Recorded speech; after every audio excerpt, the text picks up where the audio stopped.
Montreal is known for its vibrant metropolis filled with culture, architecture, and festivities.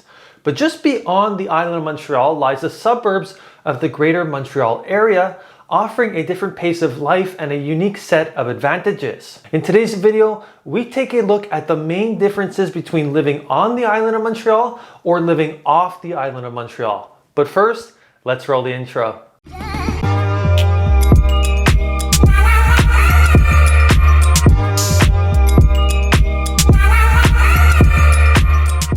Hi everyone, Josh here, and before we start, I just want to remind you to hit the subscribe button and turn on the post notifications so that I can continue to make more content like this in the future. Today we're going to explore the differences between living on the island versus living off the island of Montreal. So whether you're drawn to the dynamic urban feel of the Montreal island or want to understand the advantages of living off island, follow along as I compare the amenities, accessibility, affordability, and much more of each lifestyle, helping you make an informed decision about where to call home. So without further ado, let's take a look at what it is like to live on the island of Montreal in more urban communities. When living in Montreal, you are in close proximity to urban amenities. The island of Montreal offers unparalleled access to an array of urban amenities, including renowned restaurants serving a variety of food options, trendy cafes, boutique shops, art galleries, theaters, and lively nightlife spots.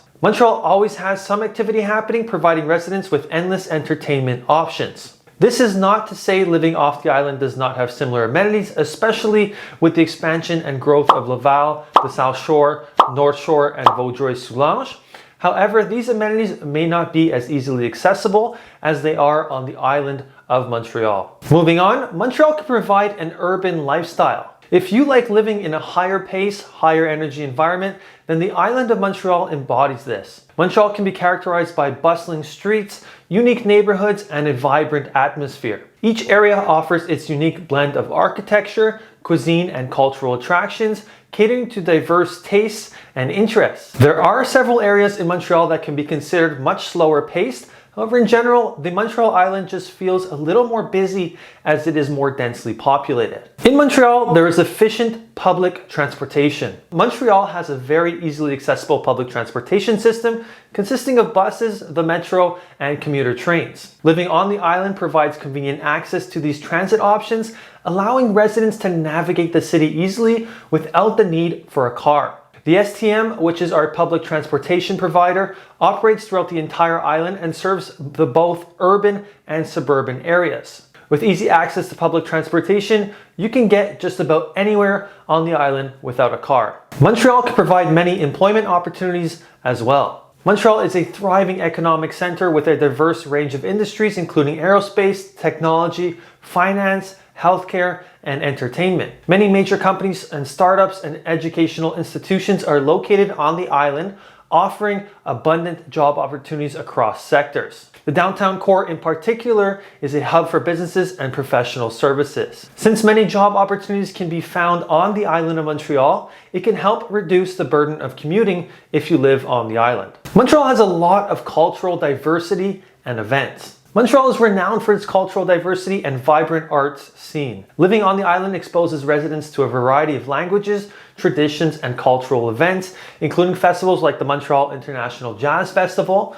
Just for Laughs Festival, and the Montreal Grand Prix. Neighborhoods like Chinatown, Little Italy, and Latin Quarter reflect the city's multicultural character as well. Now that we have a good idea of what it is like to live on the island of Montreal, let's compare the difference to living off the island of Montreal in developed and expanding suburban areas. Over the last 10 to 15 years, there's been a huge wave of people moving off the island of Montreal due to many reasons. So let's take a look at some of the more notable ones. One of the main reasons to move off the island is affordable housing options. The number one factor causing many people to live off island is certainly the price of real estate. Real estate prices off the island of Montreal tend to be more affordable than those on the island, making home ownership more accessible to families and first-time homebuyers. Lower housing costs may translate to larger properties, backyard spaces, and modern amenities catering to diverse housing needs. The Montreal Island does offer suburban neighborhoods as well,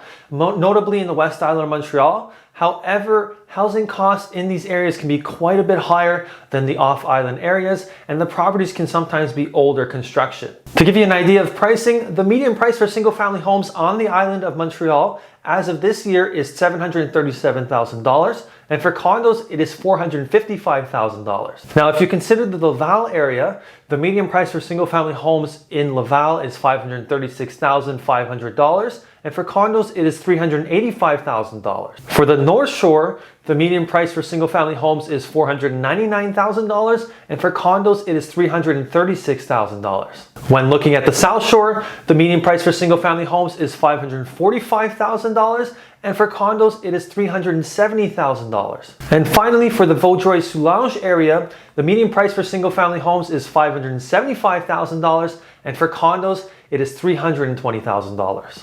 As you probably noticed, prices off the island of Montreal are quite a bit less than prices of property on the island, which has caused many people to move off island. To continue, moving off island can offer quieter residential communities. Suburban areas surrounding Montreal, such as Laval, the North Shore, the South Shore, and Vaudreuil-Soulanges, offer quieter residential communities with a suburban ambiance. These neighborhoods feature single-family homes, townhouses, and condominiums, providing residents with more space and tranquility compared to urban living. The off-island neighborhoods also offer family-friendly amenities. Suburban living prioritizes family-friendly amenities and offers highly rated schools, parks, playgrounds, community centers, and recreational facilities. Neighborhoods located in Laval, for example, offer a range of educational and extracurricular opportunities for children and teens, creating a supportive environment for families. This is not to say that the Montreal Island doesn't offer very good amenities as well.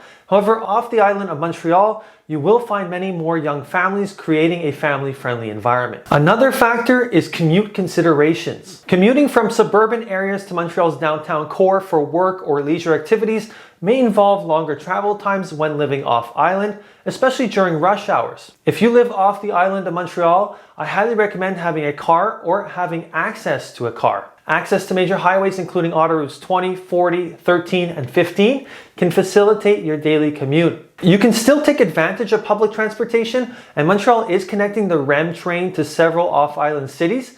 However, public transportation will take longer as you are further away. Finally, living off-island provides easier access to nature and outdoor recreation. Living off the island provides easier access to natural landscapes and outdoor recreational opportunities. Suburban residents can explore nearby parks, nature reserves, hiking trails, and waterfront areas for activities such as hiking, cycling, picnicking, and boating. The island of Montreal does offer nature parks, however they are usually surrounded by the city and you will have to commute off island for natural landscapes. In conclusion, the decision to live on the island of Montreal or off the island depends on individual preferences, lifestyle priorities, and practical considerations. Whether you prefer the vibrant urban lifestyle of Montreal's neighborhoods or the tranquility of suburban communities off island, there are housing options and amenities to suit every taste and budget in and around the city. Considering factors such as commute times, cost of living, and community atmosphere can help you make an informed decision that aligns with your needs